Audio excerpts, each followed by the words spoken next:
മുൻ എംഎൽഎയും സിപിഎം നേതാവുമായ S Rajendran BJP മുന്നണിയിലേക്ക്.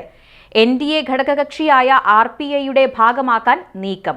ചരട് വലിച്ച് ബിജെപി നേതാവ് പ്രകാശ് ജാവദേക്കർ. ഇടുക്കിയിലെ തമിഴ് അധിനിവേശ മേഖലയിലെ നിർണായക ശക്തിയായ രാജേന്ദ്രന്റെ അഭാവം ഇടതുമുന്നണിക്ക് തിരിച്ചടിയാകും. പ്രതിരോധ തന്ത്രങ്ങൾ മെനഞ്ഞ് സിപിഎം നേതൃത്വം.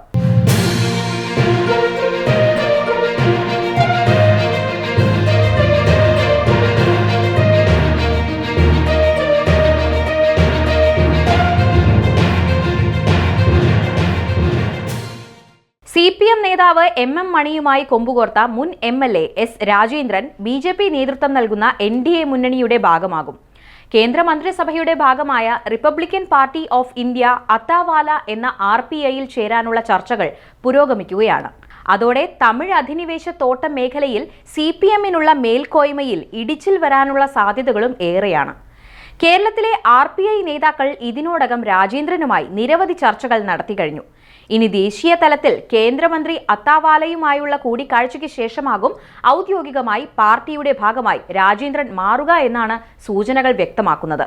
ദേവികുളം മുൻ എംഎൽഎ ആയ രാജേന്ദ്രനും എം മണിയും തമ്മിലുള്ള സ്വരച്ചേർച്ചയില്ലായ്മ പരസ്യമാണ്. വേദികളിൽ പലതവണ ഇവർ ഏറ്റുമുട്ടിയിട്ടുമുണ്ട്. മണിയെ പിന്തുണയ്ക്കുന്ന ഇടുക്കിയിലെ മറ്റ് ചില പ്രധാന സിപിഎം നേതാക്കളുമായും രാജേന്ദ്രൻ അകൽച്ചയിലാണ്. അതുകൊണ്ട് തന്നെയാണ് ഇക്കുറി പാർട്ടി മെമ്പർഷിപ്പ് രാജേന്ദ്രൻ എടുക്കാതിരുന്നതും. ഇടുക്കിയിലെ തമിഴ് അധിനിവേശ മേഖലയിൽ വലിയ സ്വാധീനമാണ് എസ് രാജേന്ദ്രൻ ഉള്ളത്. അതുകൊണ്ട് തന്നെ രാജേന്ദ്രനെ പിണക്കിയാൽ ഇടതുമുന്നണിക്ക് അത് തിരിച്ചടിയായി മാറുമെന്നും സിപിഎം നേതൃത്വത്തിന് നന്നായി അറിയാം. ഏത് വിധേനയും രാജേന്ദ്രനെ അനുനയിപ്പിക്കണമെന്ന് LDF നേതാക്കൾ തീരുമാനിച്ചതും അതുകൊണ്ട് തന്നെയാണ്. ജില്ലയിലെ കരുത്തനായ സിപിഎം നേതാവിനെ തിരികെ കൊണ്ടുവരാനായി സിപിഎം ജില്ലാ സെക്രട്ടറി CV വർഗീസ് മുൻകൈയെടുത്ത് പല ചർച്ചകളും ഇതിനോടകം നടത്തുകയും ചെയ്തിരുന്നു. പാർട്ടിയുമായി അകന്നു നിൽക്കുന്ന രാജേന്ദ്രനെ BJPയിൽ എത്തിക്കാനുള്ള ചരടുവലികൾ ആരംഭിച്ചത് ഈ സാഹചര്യത്തിലാണ്. തോട്ടം തൊഴിലാളികൾ അടക്കമുള്ള തമിഴ് മേഖലയിൽ എസ് രാജേന്ദ്രനുള്ള സ്വാധീനം തിരിച്ചറിഞ്ഞു തന്നെയായിരുന്നു ഇത്. PV അൻവർ ഇടതുമുന്നണി ബന്ധം ഉപേക്ഷിച്ച് DMK രൂപീകരിച്ചപ്പോൾ രാജേന്ദ്രനുമായി നിരവധി ചർച്ചകൾ നടത്തിയിരുന്നുവെങ്കിലും ആവിധം രാഷ്ട്രീയ ബന്ധങ്ങൾക്ക് രാജേന്ദ്രൻ തയ്യാറായതേയില്ല. കഴിഞ്ഞ നിയമസഭാ തെരഞ്ഞെടുപ്പിൽ ഇടത് സ്ഥാനാർത്ഥി A രാജയ്ക്കെതിരെ പ്രവർത്തിച്ചു എന്ന ആരോപണം ഉയരുകയും പാർട്ടിയിൽ നിന്നും രാജേന്ദ്രനെ സസ്പെൻഡ് ചെയ്യുകയും ചെയ്തു. M മണിയാണ് ഇതിന് പിറകിൽ പ്രവർത്തിച്ചതെന്ന ആരോപണമാണ് അന്ന് രാജേന്ദ്രൻ ഉയർത്തിയത്. CPMുമായി രാജേന്ദ്രൻ അകലാൻ പ്രധാന കാരണം ഇതാണ്. ഇതിനിടയിലാണ് അസംതൃപ്ത CPM നേതാവിനെ BJPയിൽ എത്തിക്കാനുള്ള നീക്കങ്ങൾ ആരംഭിച്ചത്. BJP നേതാവ് PK കൃഷ്ണദാസാണ് ഇതിനുള്ള അണിയറ നീക്കങ്ങൾ നടത്തിയത്. BJP സംസ്ഥാന വൈസ് പ്രസിഡന്റ് J പ്രമീള ദേവി, മധ്യമേഖലാ പ്രസിഡന്റ് N ഹരി തുടങ്ങിയ നേതാക്കൾ മൂന്നാറിലെ രാജേന്ദ്രന്റെ വീട്ടിലെത്തി ചർച്ചകൾ നടത്തുകയും ചെയ്തിരുന്നു. ഈ സാഹചര്യത്തിലാണ് അപകടം തിരിച്ചറിഞ്ഞ M മണി MLA നേരിട്ടെത്തി രാജേന്ദ്രനുമായി അനുനയ ചർച്ചകൾ നടത്തിയത്. തുടർന്ന് ഇടതുമുന്നണിയുടെ നിയോജകമണ്ഡലം കൺവെൻഷനിൽ രാജേന്ദ്രൻ പങ്കെടുക്കുകയും ചെയ്തു. എന്നാൽ അധികം വൈകാതെ ഇടതുചേരിയെ അമ്പരപ്പിച്ചുകൊണ്ട് രാജേന്ദ്രൻ ഡൽഹിയിലെത്തി. BJP നേതാവ് പ്രകാശ് ജാവദേക്കറുമായി കൂടിക്കാഴ്ച നടത്തി. കേരളത്തിലെ BJPയുടെ ചുമതല വഹിക്കുന്ന ദേശീയ നേതാവ് കൂടിയാണ് ജാവദേക്കർ. അതുകൊണ്ട് തന്നെ കൂടിക്കാഴ്ചയ്ക്ക് വലിയ രാഷ്ട്രീയ പ്രാധാന്യമാണുള്ളത്. എന്നാൽ ഈ കൂടിക്കാഴ്ചയിൽ രാഷ്ട്രീയമില്ലെന്നും വ്യക്തിപര സന്ദർശനം മാത്രമാണെന്നുമാണ് അന്ന് രാജേന്ദ്രൻ പ്രതികരിച്ചിരുന്നത്. എന്നാൽ ഇത് മുന്നണി മാറ്റത്തിന് മുന്നോടിയായി നടന്ന ചർച്ചകളാണെന്നാണ് ഇപ്പോൾ വ്യക്തമാകുന്നത്. നേരിട്ട് BJPയിലേക്ക് പോകാൻ എസ് രാജേന്ദ്രന് താല്പര്യമില്ല.